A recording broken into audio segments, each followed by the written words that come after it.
The morning rain had turned Seattle's streets into mirrors, reflecting the gray sky above. Amelia Carter rushed down Pine Street, her nurse's scrubs hidden beneath a worn raincoat, her sneakers splashing through puddles she didn't have time to avoid. She was already 20 minutes late for her second shift of the day. Working double shifts at St. Mary's Hospital had become her normal routine. Between her mother's mounting medical bills from the stroke last year and her younger brother Tyler's college tuition, Amelia had transformed into a machine that ran on coffee and determination. At 26, she felt 40, but she refused to complain. Her family needed her.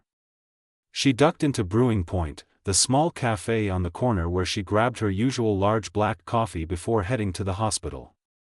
The place was crowded with the lunch rush, business people in expensive suits mingling with students hunched over laptops. Amelia squeezed through the crowd toward the pickup counter. Her phone buzzed in her pocket. Another text from the hospital administrator about the overdue payment for her mother's last treatment. Amelia's chest tightened as she read the numbers. $15,000. The amount seemed impossible, a mountain she could never climb. She reached for her coffee just as someone else moved toward the same counter. The collision happened in slow motion. Her elbow connected with something solid, her hand knocked the cup, and suddenly hot coffee was flying through the air.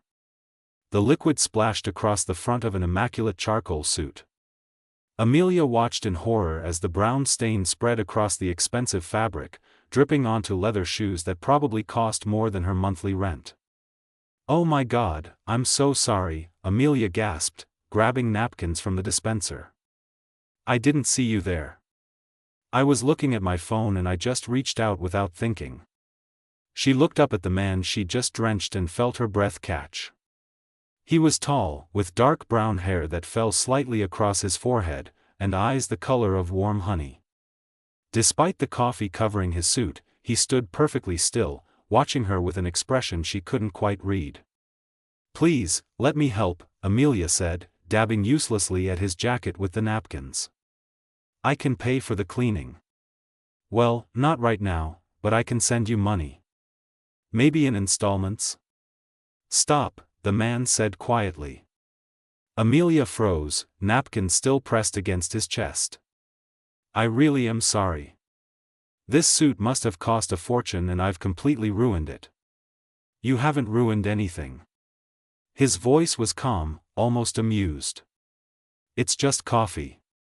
And I have other suits." "But I should at least pay for the cleaning," Amelia insisted, even as her mind calculated how many extra shifts that would require. "Or replacement. Whatever you need." The man gently took the napkins from her hand.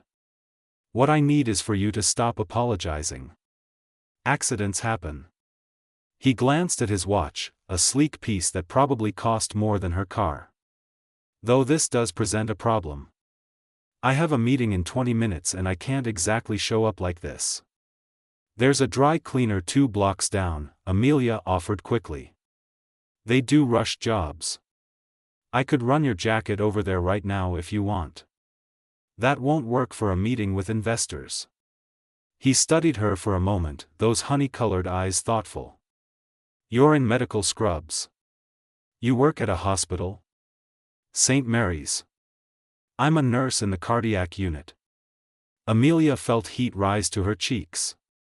"I was actually heading there now. I'm late for my shift." "Then you should go. This isn't your responsibility to fix." "But I caused it," Amelia protested. "And I walked into your path while you were distracted." He smiled, and the expression transformed his entire face from merely handsome to absolutely stunning. "Let's call it equal fault and move on with our lives." Amelia wanted to argue, but her phone buzzed again. Another text from the hospital. She was now 30 minutes late.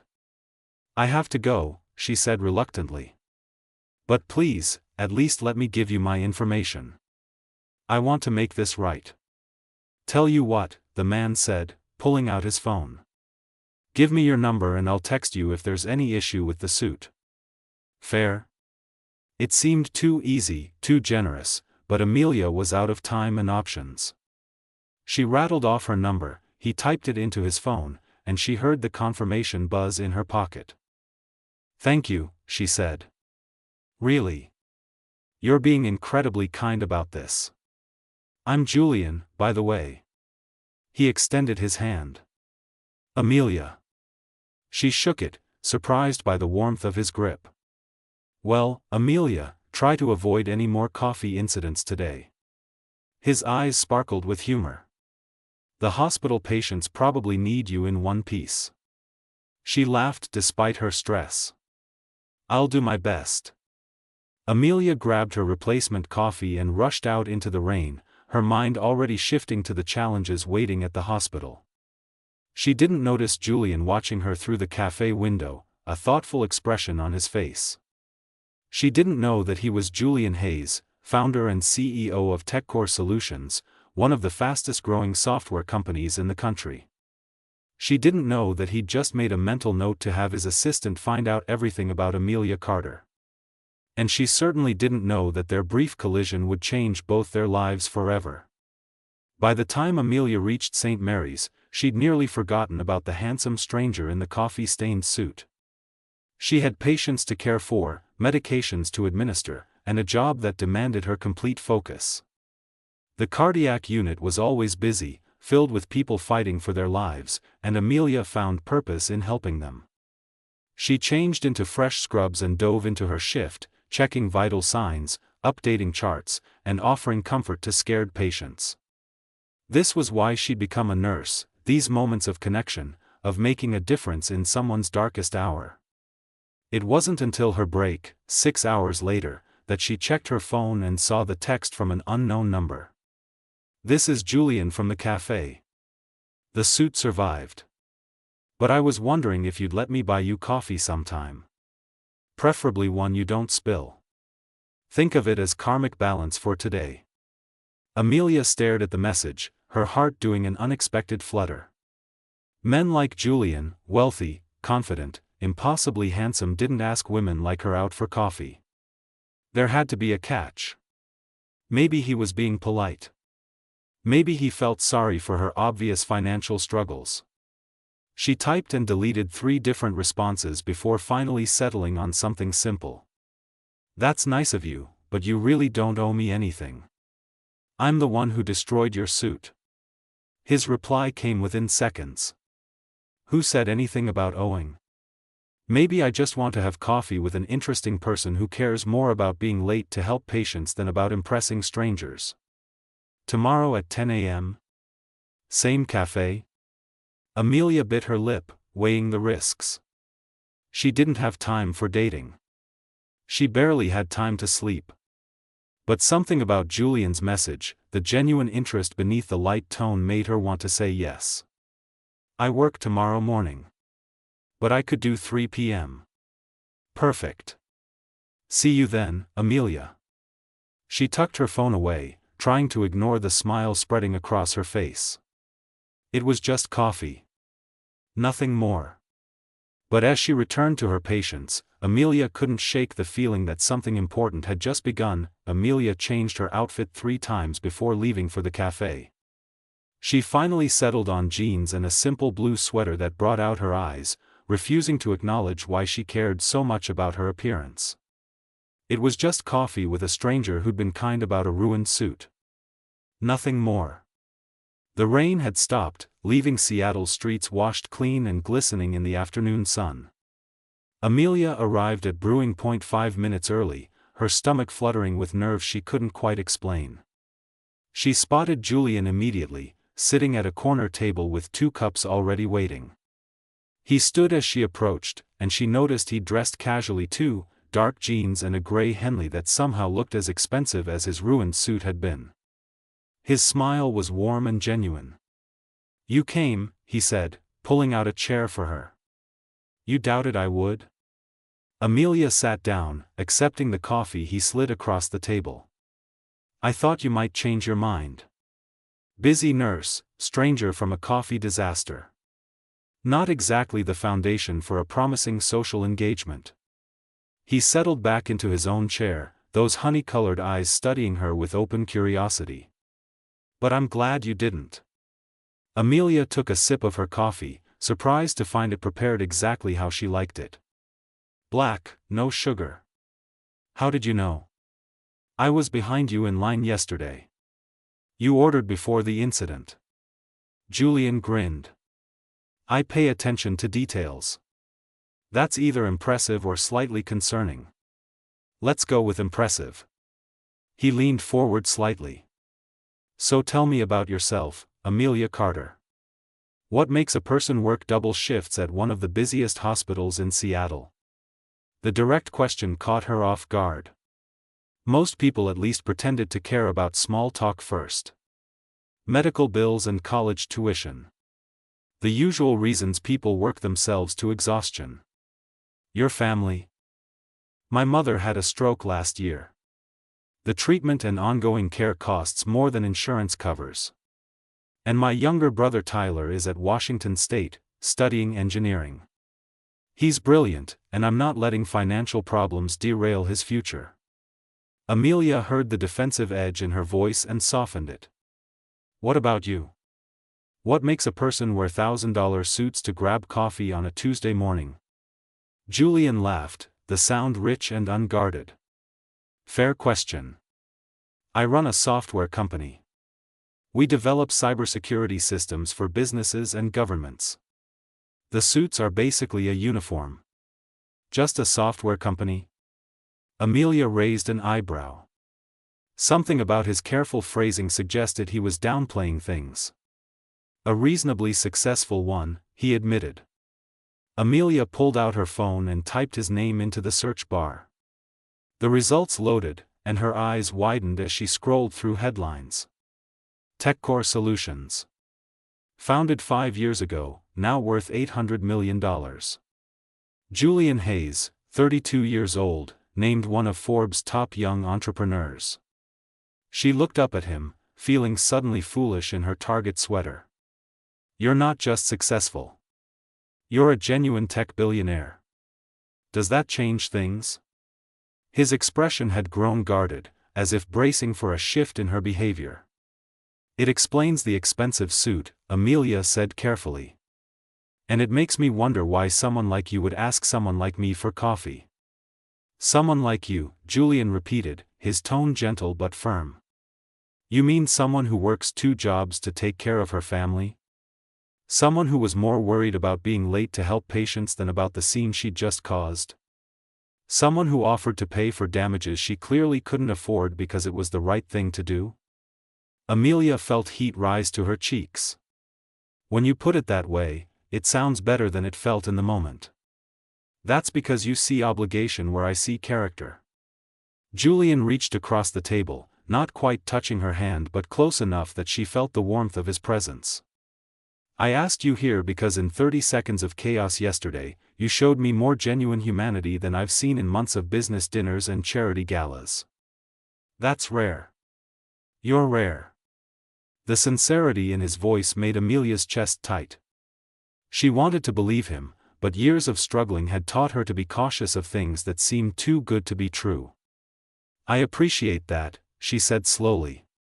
"But I'm guessing this isn't just a social coffee." Julian sat back, a smile playing at his lips. "You're perceptive." "No, it's not just social. I have a proposition for you." "I knew it." Amelia set down her cup, disappointed despite herself. "Let me guess. You need someone to organize your charity events? Or maybe you want to make a donation to the hospital and you need a grateful nurse for the photo opportunity? Actually, I need a personal assistant." Julian's expression had turned serious, businesslike. "My current one just gave notice. She's moving to New York with her husband. I need someone organized, capable of handling pressure, and most importantly, someone I can trust. The position pays $120,000 a year, plus health insurance that would cover your mother's treatments completely." Amelia felt the air leave her lungs. 120,000. That was more than triple what she made at the hospital. With insurance like that, her mother's bills would disappear. Tyler's tuition would be secure. She could finally stop drowning. That's insane, she whispered. That's market rate for someone working directly with a CEO, Julian corrected. Possibly even low, considering the hours and demands. But I'm a nurse, not an assistant.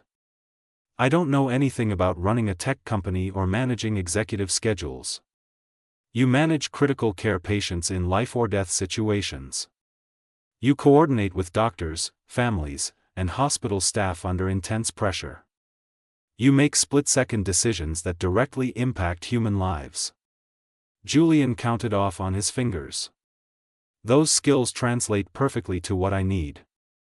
The technical aspects, calendar management, correspondence, meeting preparation, I can teach you in a week. The judgment, reliability, and integrity? Those you already have. Amelia's mind raced through the possibilities. Freedom from debt. Time to actually breathe. Her mother getting the care she needed without Amelia calculating which bills to pay first each month. Why me? She asked. You could hire someone with experience. Someone who already knows your world. I've hired 5 assistants in the past 3 years. All of them had impressive resumes and perfect references. 2 quit within months because they couldn't handle the pressure. 1 leaked confidential information to a competitor. Another tried to sell a story about me to a tabloid. Julian's jaw tightened at the memories. I don't need another polished professional who sees me as a stepping stone or a meal ticket. I need someone who values hard work and loyalty. Someone who won't be dazzled by the money or the lifestyle. And you think that's me? Based on 1 coffee accident? Based on everything I saw in that accident. He pulled out a business card and slid it across the table. Think about it. Take a few days. Talk to your family. Look into me and my company. If you're interested, call the number on that card. My lawyer will send over the employment contract for your review. Amelia picked up the card, the thick paper stock feeling foreign in her fingers. This feels like a fairy tale. Struggling nurse literally bumps into billionaire who offers her a life-changing job. Things like this don't actually happen. They do if you're willing to take a chance. Julian stood, leaving cash on the table for their coffee. I have to get back to the office. But Amelia, I meant what I said. You impressed me. Not because of what you do, but because of who you are. That's worth more than any resume. He left before she could respond, weaving through the cafe crowd and disappearing into the Seattle afternoon. Amelia sat alone with her coffee and the business card, her thoughts spinning in circles. She pulled out her phone and called the one person who would give her straight advice without judgment. Tyler, she said when her brother answered. I need to tell you about the strangest day of my life. She explained everything, from the coffee incident to the job offer, while Tyler listened without interrupting. When she finished, silence stretched across the line. Melia, he finally said, using his childhood nickname for her. I'm going to say something, and I need you to really hear it. Okay. You've been taking care of everyone else since Dad died. You put your own life on hold so Mom could get treatment and I could go to college. You work yourself until you collapse, and you never complain. His voice cracked slightly. Maybe it's time to let someone offer you help. Maybe it's okay to accept something good when it comes along. But what if it's a mistake? What if I'm terrible at it? What if he's not who he seems to be? Then you deal with it. But Melia, what if it's not a mistake? What if this is exactly what you need? Tyler paused. Research him. Check out the company. Make sure it's legitimate. But if it is, don't throw away this chance because you're scared of being happy. After hanging up, Amelia spent the next hour on her phone, searching everything about Julian Hayes and TechCore Solutions.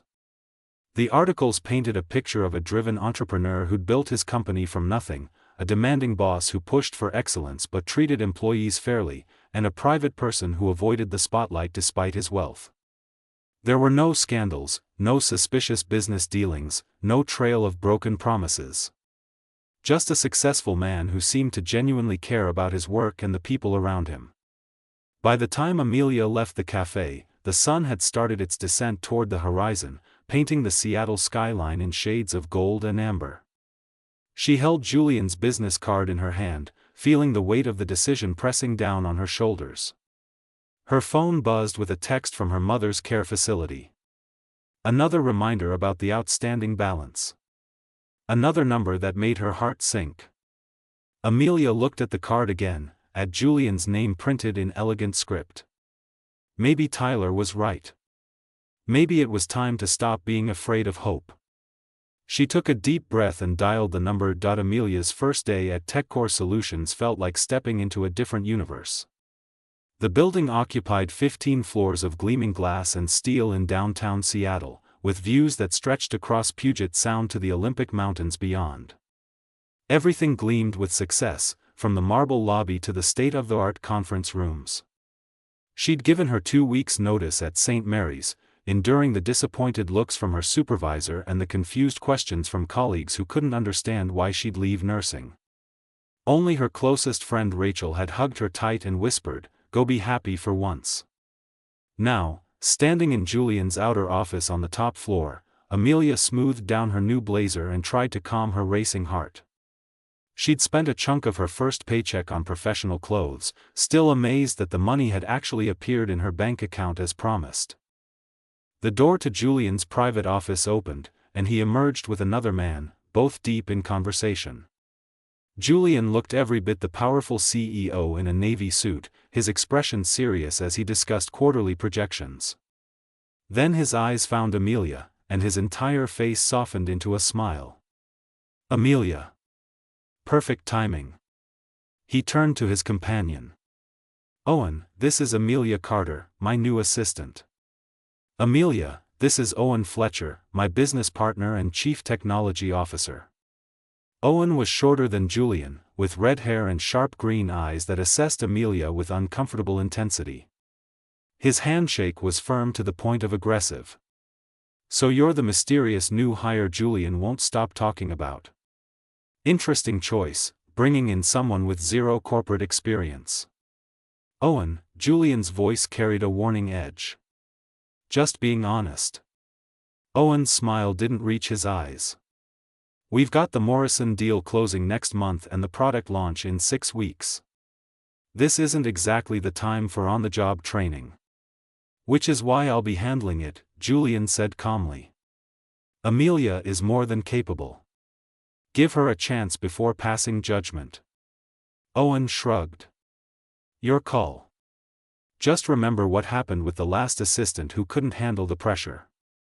He nodded curtly at Amelia. "Welcome aboard. Try not to leak any trade secrets." He left, and Amelia felt her confidence waver. "Did your last assistant really leak information?" "Yes, but that had nothing to do with capability and everything to do with character." Julian gestured toward her new desk, positioned just outside his office. "Owen means well, but he's protective of the company. He'll warm up once he sees how good you are." The first week proved Owen wrong and right simultaneously. Amelia absorbed information like a sponge, learning Julian's schedule, his preferences, his work style. She discovered he arrived at 6 every morning, lived on black coffee and whatever food she remembered to order him, and worked until 8 or 9 most evenings. He was demanding but never cruel, expecting excellence but acknowledging effort. What surprised her most was his kindness. When she made mistakes, and she made several, Julian corrected her patiently. When she worked late, he made sure she had dinner and a car service home. When her mother had a doctor's appointment, he adjusted his schedule without complaint. By the second week, they'd fallen into an easy rhythm. Amelia anticipated his needs before he voiced them, managed his packed calendar with increasing confidence, and even started understanding the technical jargon that filled his meetings. But she also began noticing things that didn't fit the public image of Julian Hayes, successful tech mogul. The way he rubbed his left shoulder when stressed. The prescription bottle he kept in his desk drawer and thought she didn't see. The occasional phone calls he took in private, his voice tight with emotion when he emerged. It was late on a Friday, nearly 10 at night, when everything came together. Amelia had stayed to finish preparing materials for Monday's investor meeting. She assumed Julian had left an hour ago when he told her good night. But passing by his office to grab her coat, she heard a sound that stopped her cold. Someone was crying. Not loud, anguished sobs, but quiet, broken sounds that spoke of deep pain. Amelia knocked softly. "Julian? Are you okay?" Silence. Then, "I'm fine. You should go home." His voice was rough, strained. Amelia hesitated, then made a decision. She opened the door. Julian sat at his desk, head in his hands, shoulders shaking. When he looked up, his eyes were red-rimmed, his face stripped of the confident mask he wore every day. "I told you to go home," he said, but there was no anger in it, only exhaustion. "And I'm ignoring you." Amelia crossed the office and sat in the chair across from him. "What's wrong?" "Nothing you need to worry about." "Julian." She softened her voice. "I've been a nurse for 5 years. I know what pain looks like. And I know that sometimes the strongest people need someone to lean on." He stared at her for a long moment, something crumbling behind his eyes. "My sister called. Victoria. She's in rehab again. 3rd time this year." He laughed bitterly. The great Julian Hayes, who can solve complex security problems and manage a multi-million-dollar company, but can't fix his own family. "Addiction isn't something you can fix for someone else," Amelia said gently. "Trust me, I've seen enough families struggle with it to know that." She's 28. Brilliant, funny, and completely lost. Julian's hands clenched into fists on the desk. "Our parents died in a car accident when I was 24 and she was 20. I became her guardian, tried to give her stability, but I was building the company, working crazy hours. I wasn't there enough. And she fell apart. That's not your fault. Isn't it?" He met her gaze, and the raw pain there made Amelia's chest ache. "I had a choice. I could have sold my startup, taken care of her full-time. Instead, I chose ambition. I chose success. And she paid the price." Amelia thought carefully before responding. "Can I tell you something about my father?" Julian nodded. "He was diagnosed with cancer when I was 23. Stage 4. The doctors gave him 6 months. I dropped out of nursing school to take care of him, moved back home, spent every moment by his side." She felt the old grief surface but pushed through it. "He lived for 8 months. And you know what he told me the day before he died? That he was proud of me, but he wished I'd stayed in school. He said watching me sacrifice my future made his suffering harder, not easier." "That's different. Is it?" Amelia leaned forward. "Julian, you were 24. Barely an adult yourself, dealing with the loss of your parents while trying to build something meaningful. You did the best you could. And from what I've learned about you, I'm guessing you've paid for every one of Victoria's treatments, supported her in every way possible. Money isn't the same as presence." "No, but it's not nothing either." She paused. "Has it occurred to you that maybe Victoria's struggle isn't about what you did or didn't do? That sometimes people fight demons that have nothing to do with how much they're loved?" Julian was quiet for a long moment. When he spoke, his voice was barely above a whisper. "I'm terrified I'm going to lose her." "I know." Amelia stood and walked around the desk, doing something that probably violated every professional boundary but felt necessary. She placed her hand on his shoulder. "But you can't save someone who isn't ready to save themselves. All you can do is be there when she is ready. And keep living your own life in the meantime." He reached up and covered her hand with his, the touch sending unexpected warmth through her. How did you get so wise? Years of watching people face impossible situations and finding ways to survive them. She squeezed his shoulder gently. You're not alone in this, Julian. Not anymore. He turned in his chair, looking up at her with an expression that made her breath catch. Thank you. For staying. For listening. For not treating me like I'm supposed to have all the answers. Even CEOs are allowed to be human sometimes. A smile tugged at his lips. Is that your professional medical opinion? Absolutely. And as your assistant, I'm also telling you that you need to go home and get some sleep. You have that meeting with the Morrison people at 8, and you'll want to be sharp. Always taking care of people, he said softly. It's what I do. Amelia stepped back, suddenly aware of how close they'd been standing. Come on. I'll walk out with you. They rode the elevator down in comfortable silence, and Julian insisted on waiting with her for her car service despite her protests. The Seattle night was clear for once, stars visible between the city lights. Amelia, Julian said as her car pulled up. What you did tonight, being there, it meant more than you know. That's what friends do. Is that what we are? Friends? She met his gaze, seeing something in those honey-colored eyes that made her heart skip. I'd like to think so. Me too. He opened the car door for her. Get home safe. As the car pulled away, Amelia looked back to see Julian still standing there, hands in his pockets, watching her leave. Something had shifted between them tonight, some invisible line crossed. She wasn't sure if it was wonderful or terrifying. Probably both. Her phone buzzed with a text. From Julian. Thank you again. For everything. Sleep well, Amelia.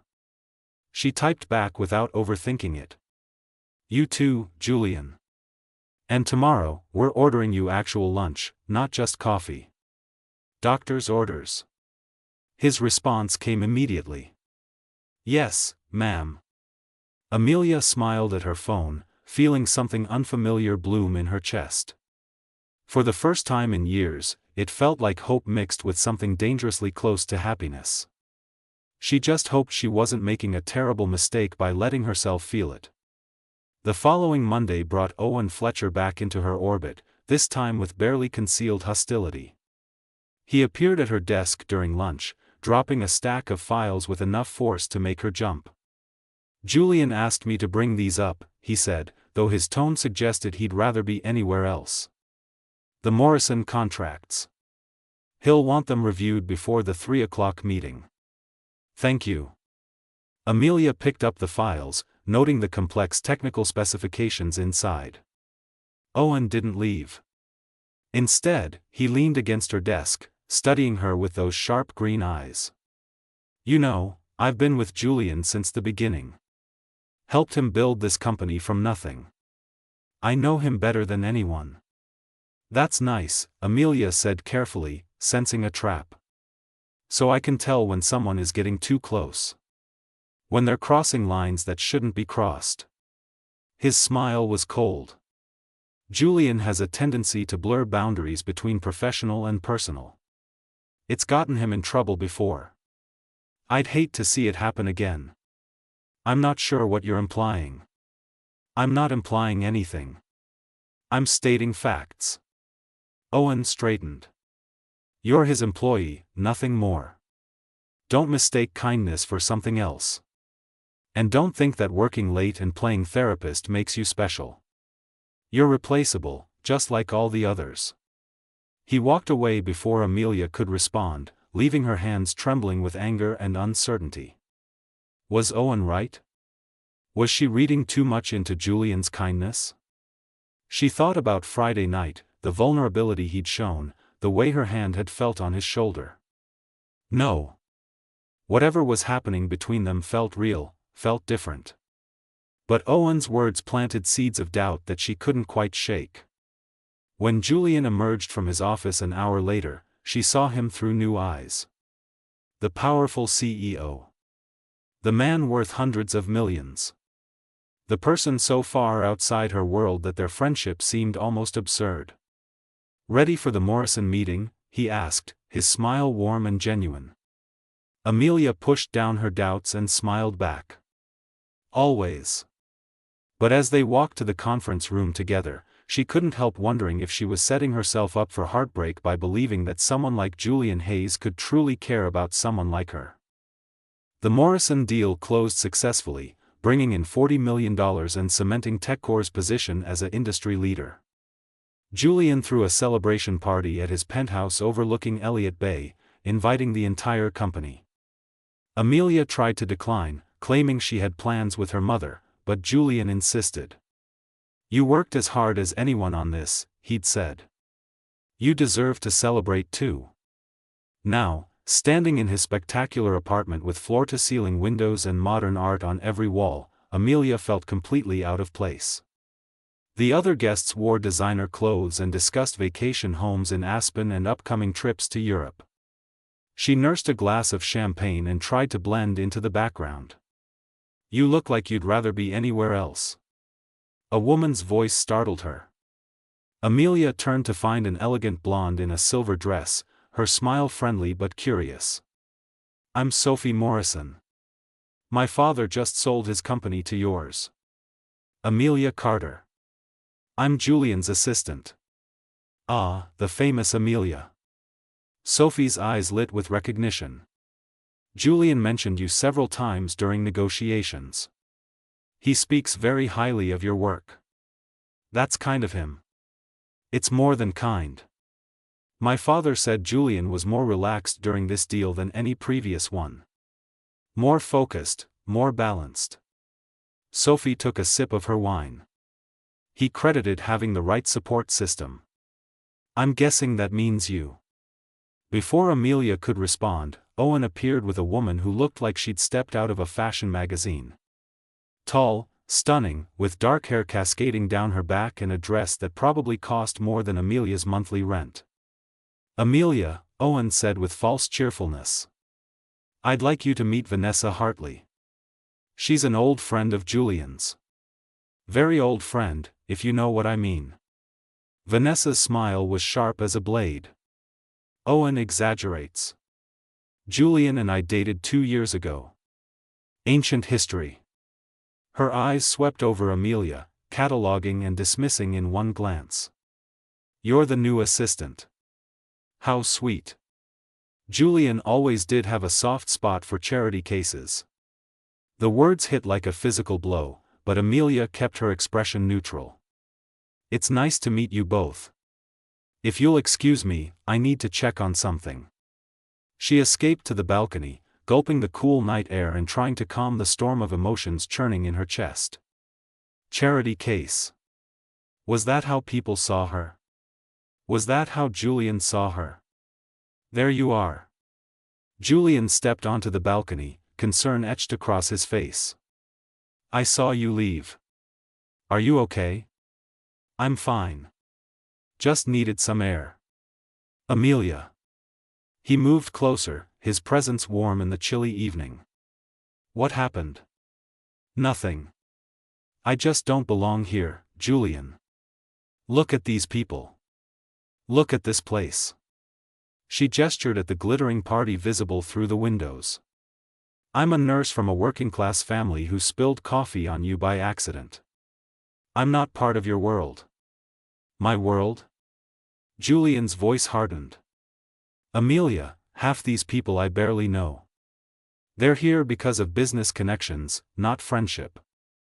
You think I care about expensive clothes and vacation homes? Don't you?" She met his gaze. "This is your life. These parties, this penthouse, people like Vanessa Hartley who probably never had to choose between paying rent and buying groceries." "Vanessa is a mistake I made when I was lonely and stupid," Julian said firmly. "And you're right, she never had to make hard choices. That's exactly why we didn't work. She couldn't understand the parts of me that mattered.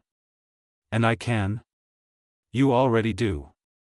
He stepped closer, close enough that she could see the gold flecks in his eyes. You see me, Amelia. Not my bank account or my company. You saw me crying in my office and didn't think less of me for it. You treat me like a person, not a status symbol. Julian, I can't be what you need. I don't know how to navigate your world. Tonight proved that. Then we'll figure it out together. His hand found hers, fingers intertwining. I know this is complicated. I know there are obstacles. But these past weeks working with you, talking to you, they've been the best I've had in years. Don't let other people's opinions make you doubt what we have. What do we have? Amelia whispered, her heart hammering. I don't know yet. But I'd like to find out. If you're willing. Before she could answer, her phone rang. She glanced at the screen and felt her stomach drop. St. Mary's Hospital. At this hour, it could only mean one thing. I have to take this. She answered, stepping away from Julian. Hello? Miss Carter, this is Dr. Patel from St. Mary's. Your mother had a stroke about an hour ago. We've stabilized her, but you should come right away. The world tilted.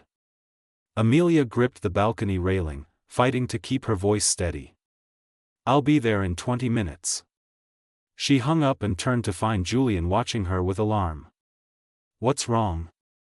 My mother. She had another stroke. I have to go. Amelia was already moving toward the door, her mind racing through logistics. The hospital was across town, she'd need to call Tyler, figure out what this meant for her mother's care. I'll drive you. Julian was right behind her. You can't leave your own party. Watch me. He grabbed his keys from the entry table and called over his shoulder. Owen, wrap things up here. Family emergency. They didn't speak during the drive to St. Mary's. Julian navigated the evening traffic with focused intensity while Amelia sat frozen, imagining the worst. This was it, the moment she'd been dreading since her mother's first stroke. The moment she'd lose the one parent she had left. Julian's hand found hers in the darkness, squeezing gently. The touch grounded her, reminded her she wasn't alone. At the hospital, Dr. Patel met them in the cardiac unit.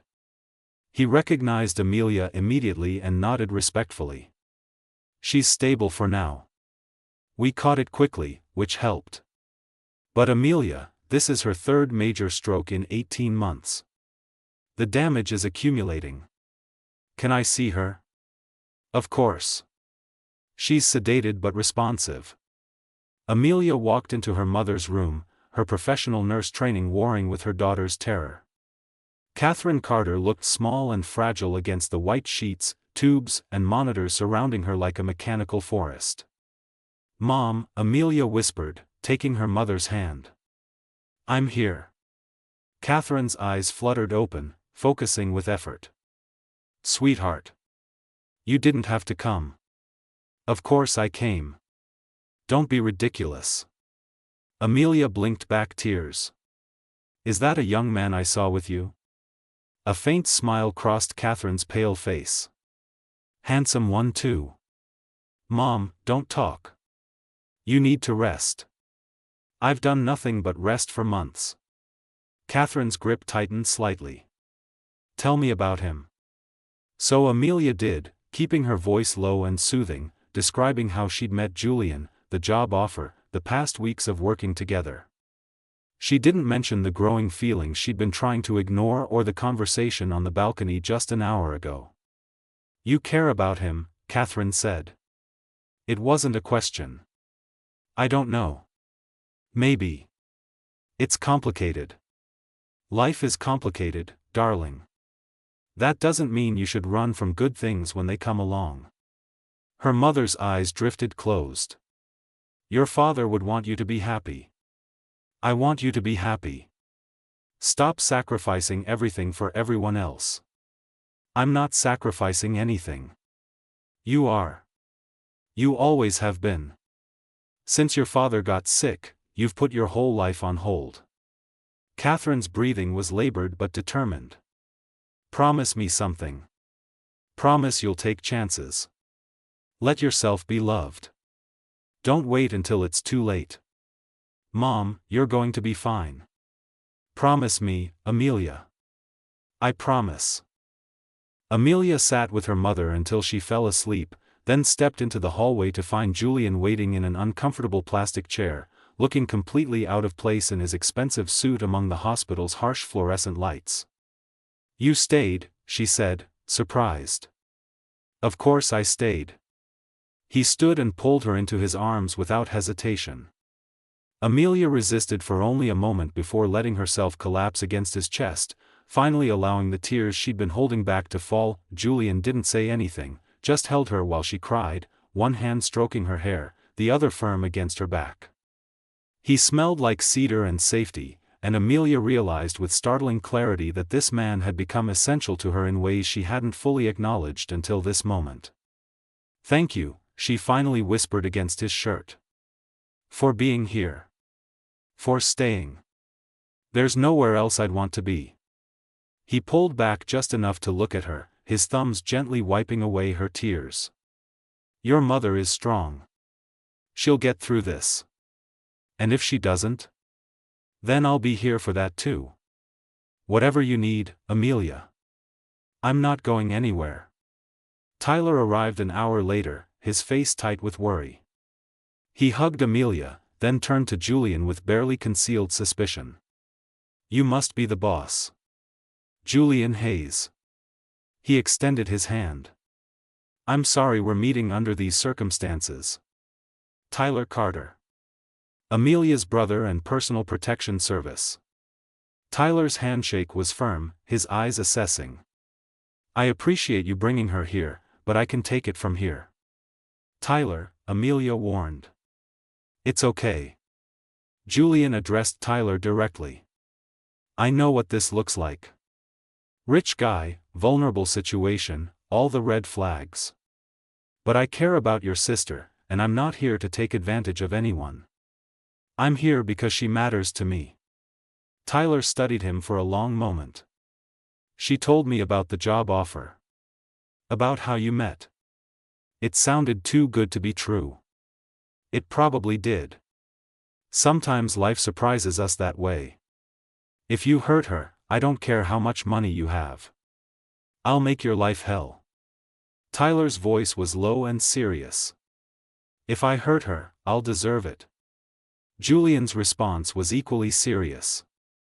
But I have no intention of doing that. Something passed between the two men, some unspoken understanding. Tyler finally nodded. Okay then. Thanks for getting her here safely. The night stretched long and anxious. Catherine remained stable but sedated. Dr. Patel explained she'd need more intensive care, possibly long-term rehabilitation. The costs would be substantial even with insurance. Julian stepped away to make a phone call, his voice too low for Amelia to hear. When he returned, his expression was determined. What did you do? Amelia asked suspiciously. Made some arrangements. Don't worry about the details. Julian, if you think you're paying for my mother's care, absolutely not. I can't accept that. It's not charity, Amelia. It's what people do for each other when they care. Let me help. I can't be indebted to you like that. It changes everything. It doesn't change anything except making sure your mother gets the best possible care. He took her hands. Please. Let me do this. Not as your boss, but as someone who cares about you and wants to help. Amelia wanted to refuse, wanted to maintain her independence and pride. But she was exhausted, scared, and staring at medical bills that would bury her even with the insurance from her new job. And Julian's eyes held nothing but genuine concern. Okay, she whispered. But I'm paying you back. Every penny. Even if it takes years. We can discuss terms later. His smile was gentle. Right now, let's focus on your mother. As dawn broke over Seattle, painting the sky in shades of pink and gold, Amelia stood at the hospital window with Julian beside her. Tyler had gone to grab coffee, and Catherine was sleeping peacefully under the doctor's watchful care. "This wasn't how I imagined tonight ending," Amelia said quietly. "Life rarely goes as planned." Julian's shoulder pressed against hers, warm and solid. "For what it's worth, before the phone call, I was about to tell you something important."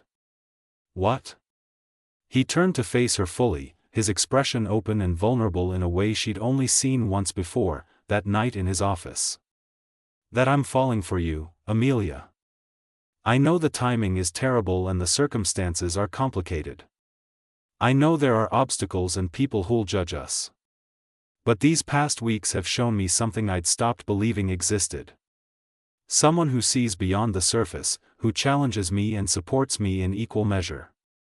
Someone I want in my life not because of what they can do for me, but because of who they are." Amelia's breath caught. "Julian, I'm a mess right now. My life is a disaster. I can't promise you anything. I'm not asking for promises. I'm just telling you the truth." He cupped her face gently. "When you're ready, if you're ever ready, I'll be here. Take all the time you need to figure out what you want. What if what I want is impossible? Nothing is impossible if we face it together." He pressed a soft kiss to her forehead, the gesture tender and achingly intimate. "But right now, let's focus on getting your mother better. Everything else can wait." Tyler returned with coffee and raised an eyebrow at finding them standing so close, but he said nothing. The three of them settled into the uncomfortable waiting room chairs, an unlikely trio brought together by circumstances none of them could have predicted. As morning fully arrived, bringing doctors and nurses and the routine chaos of hospital life, Amelia realized something important. Her mother was right. Life was too short and too unpredictable to run from happiness when it appeared. She'd spent years taking care of everyone else, putting her own needs last, building walls to protect herself from disappointment. Maybe it was time to let those walls come down. Maybe it was time to trust that sometimes, against all odds, good things really did happen to people like her. She glanced at Julian, who'd fallen asleep in his chair despite the discomfort, his suit rumpled and his hair falling across his forehead. He'd stayed all night without complaint, supporting her without hesitation. That wasn't the action of a boss or someone looking for a charity case. That was the action of someone who genuinely cared. Amelia didn't know what the future held. She didn't know if she and Julian could bridge the gap between their different worlds. She didn't know if her mother would fully recover or what challenges lay ahead. But for the first time in years, she felt something bloom in her chest that felt dangerously like hope. And maybe, just maybe, that was enough to start with. 3 weeks after Catherine's stroke, life had settled into a new rhythm. Julian had arranged for the best neurologist in Seattle to oversee her care, and Catherine was showing remarkable improvement in rehabilitation. Amelia split her time between work and the hospital, grateful that Julian restructured her schedule to accommodate both. What surprised her most was how naturally Julian became part of her family's life. He visited Catherine regularly, bringing flowers and engaging her in conversations about art and history. Tyler, initially suspicious, gradually warmed to him after Julian spent an entire evening helping with a complex engineering project. At work, they maintained professional boundaries, but the connection between them grew stronger with each passing day. Stolen glances across conference rooms. Fingers brushing when passing documents. Conversations that stretched long after everyone else had gone home.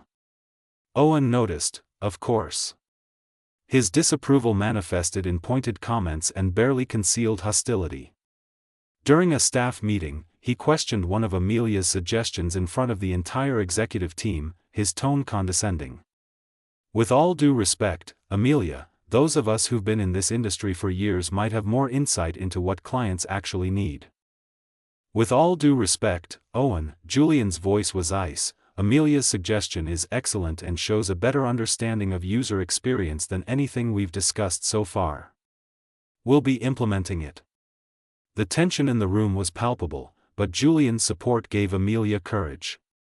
She was learning to trust her instincts, to believe she belonged in these spaces even when others questioned her place.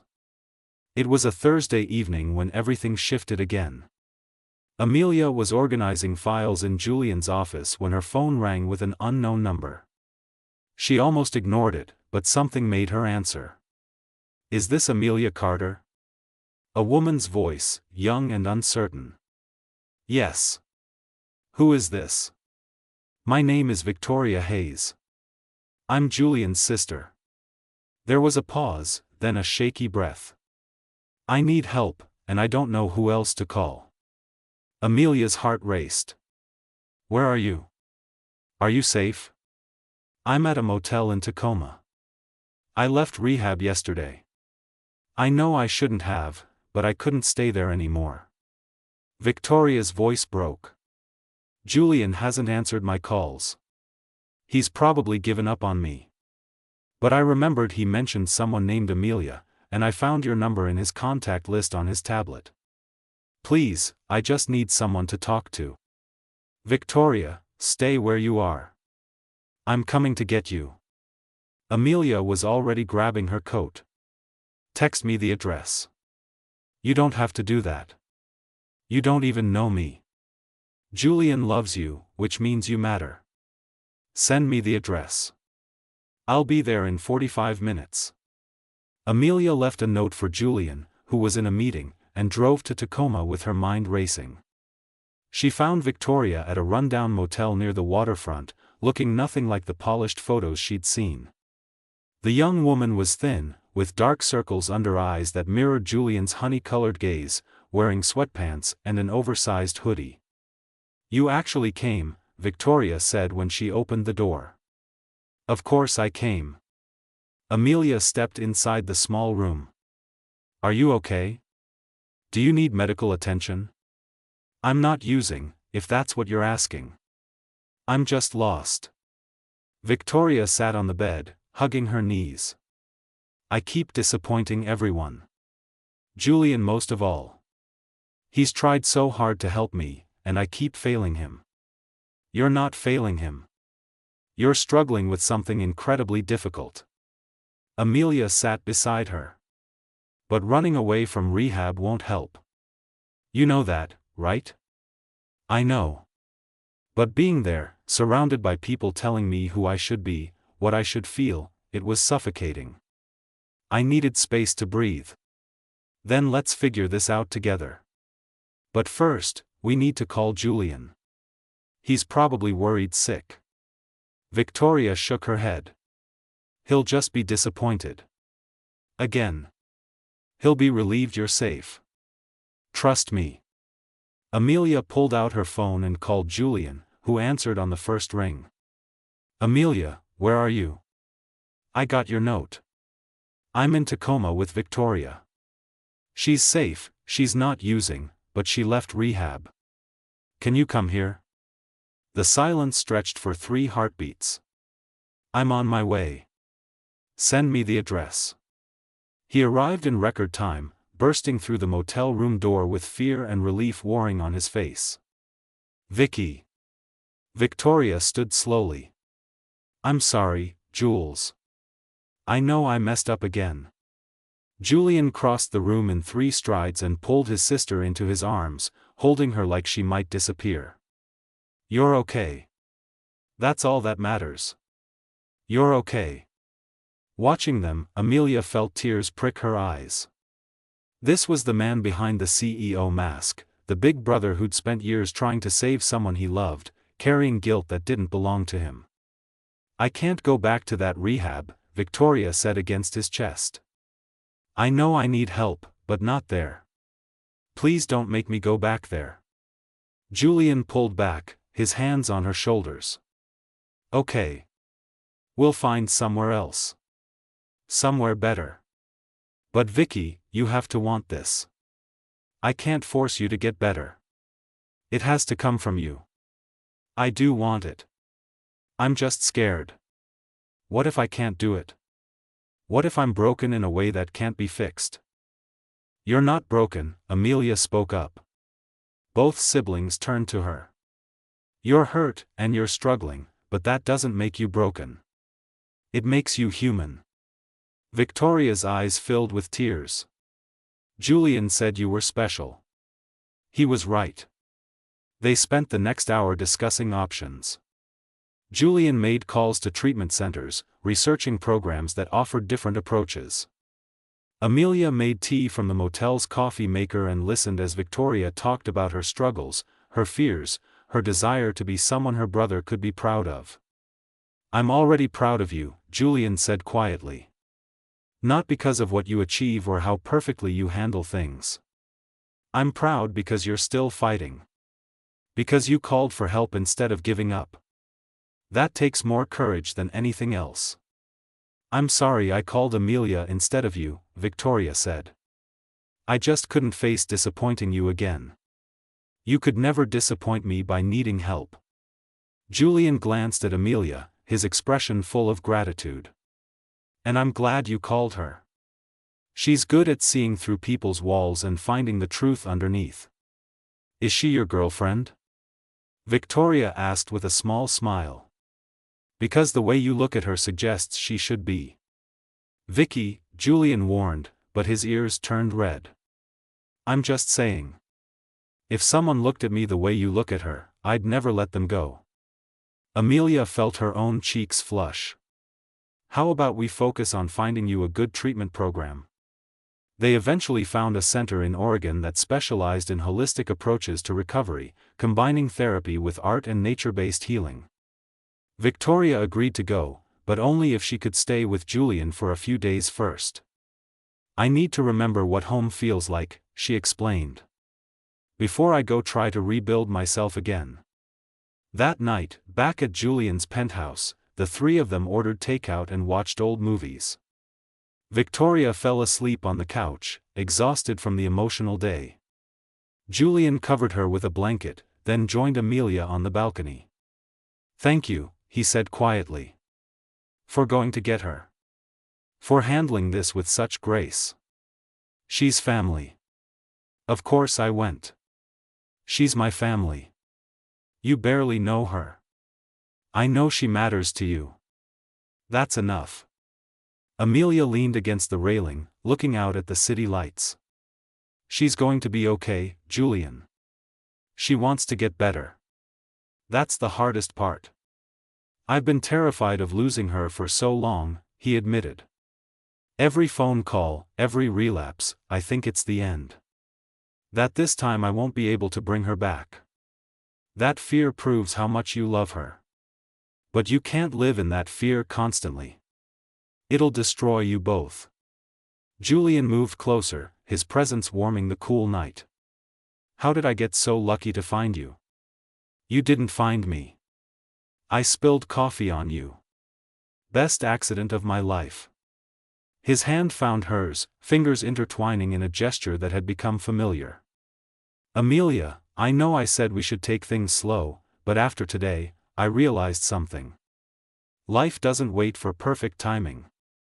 We get moments, brief windows of opportunity, and we have to decide whether to be brave enough to take them." Amelia's heart hammered. "What are you saying?" "I'm saying I don't want to wait anymore. I don't want to pretend what I feel for you is just friendship or professional respect. I'm falling in love with you, Amelia. Maybe I already have fallen. And I know it's complicated and people will talk and there are obstacles, but I don't care. I want to be with you. If you'll have me." She looked up at him, this incredible man who'd entered her life through chaos and somehow become essential. His eyes held vulnerability and hope in equal measure, waiting for her answer. "I'm scared," she whispered. "I've never felt this way about anyone. What if I'm not enough? What if I can't navigate your world? You're already more than enough. And it's not my world I want you to navigate. I want us to build something new together. Our world." He cupped her face gently. "I'm scared too. Terrified, actually. But I'd rather be scared with you than safe without you." Amelia felt the last of her resistance crumble. She'd spent so long protecting herself, building walls, keeping people at a distance. But Julian had somehow slipped past every defense, seeing her not as a charity case or a struggling nurse, but as someone worthy of love. "Okay," she breathed. "Okay? Yes. I want to be with you too. I'm probably making a huge mistake and this will likely end in disaster, but yes." Julian's smile was radiant. "That's the most pessimistically optimistic acceptance I've ever heard. It's the best I can do right now. It's perfect." He leaned down slowly, giving her time to pull away. When she didn't, his lips met hers in a kiss that was soft and sweet and filled with promise. Amelia felt the world tilt and resettle, everything clicking into place. This was what people meant when they talked about finding someone who made you feel complete. Not because you needed them to be whole, but because together you created something better than either of you could alone. When they finally pulled apart, both breathless, Julian rested his forehead against hers. "I should probably tell you something else." "What now?" "Owen is going to lose his mind when he finds out about us." Amelia laughed despite herself. "That's the least of my concerns." "Good. Because I plan to tell the whole world you're mine. If that's okay with you." "It's more than okay." She kissed him again, softer this time. "But maybe we wait until after Victoria is settled. Let her have this moment without adding more complications. See, this is why I'm falling for you. You think about other people even in your own happy moments. Someone has to keep you grounded." They stood on the balcony wrapped in each other's arms as the Seattle night deepened around them. Inside, Victoria slept peacefully, surrounded by people who loved her. In her hospital room across town, Catherine continued her recovery, growing stronger each day. And Amelia Carter, who'd started this journey as a struggling nurse drowning in debt and fear, finally allowed herself to believe in happiness. Not the fairy tale kind, but something better. The kind built on honesty and trust and two people willing to fight for each other through whatever came next. It wouldn't be easy. There would be challenges and obstacles and people who questioned whether they belonged together. But standing there in Julian's arms, looking out at a city full of possibilities, Amelia felt ready to face it all. Because sometimes, the best love stories didn't start with perfect circumstances. They started with coffee stains and chaos and two people brave enough to say yes to something uncertain and beautiful and entirely worth the risk. "What are you thinking?" Julian asked softly. "That my father used to say the best things in life come when you're least prepared for them." Was he right? Amelia smiled against Julian's chest, feeling his heartbeat steady and strong beneath her cheek. Yeah. He really was. The end.